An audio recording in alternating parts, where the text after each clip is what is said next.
பாருங்க, அவரோட face expression வந்து ஒவ்வொரு சீனுக்கு எப்படி மாறுதுன்றது உங்களுக்கு தெரியும். அந்த பொண்டாட்டி கோச்சிங் போகும்போதெல்லாம் வந்து போறதுலாம் வந்து வேற லெவல் பண்ணிட்டாரு. அதே போல பாத்தீங்கன்னு வச்சுங்களேன், டைவர்ஸ் ஆயிடும். டைவர்ஸ் ஆனாலும் 2 பேரும் ஒன்னா சேருவாங்க. அதான் மேட்ரு. நல்லா இருக்கு.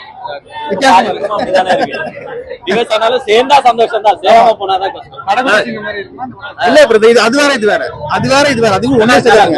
சம்பந்தமே கிடையாது. அதுக்கு சாங்ல எப்படி சார் நல்லா இருக்கு. ஹீரோ ஹீரோயினுக்கு எப்படி சண்டை போடுவாங்க நார்மலா ஹஸ்பண்ட் அண்ட் ஒய்ஃப் அந்த மாதிரி இருந்துச்சு.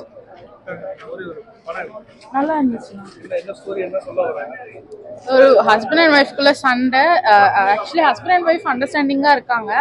ஆனா சுத்தி இருக்கிறவங்கனால எவ்வளவு பிரச்சனை ஹஸ்பண்ட் அண்ட் ஒய்ஃப்குள்ள நடக்குதுன்றது நல்லா இருந்துச்சு. சாங் எப்படி நல்லா இருந்துச்சு. பொட்டல மிட்டாய் நல்லா இருந்துச்சு. புரியல.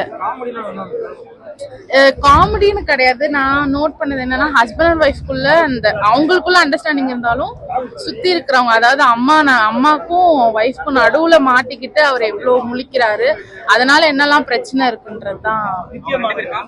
நித்யா நல்லா நல்லா இருக்கு. இன்னைக்குள்ள காலகட்டத்துல ஹஸ்பண்ட் அண்ட் ஒய்ஃப்க்கு இந்த மாதிரி ஒரு படம் தேவைன்னு நினைக்கிறேன். நீங்க பாருங்களேன்னு பாத்தீங்கன்னா நீங்களே என்ஜாய் பண்ணுவீங்க. உங்க வீட்டுல உங்க மனைவியை கூட்டு வந்து பாருங்க, ஃபேமிலியோட பாருங்க. Thank you so much. தேங்க்யூ.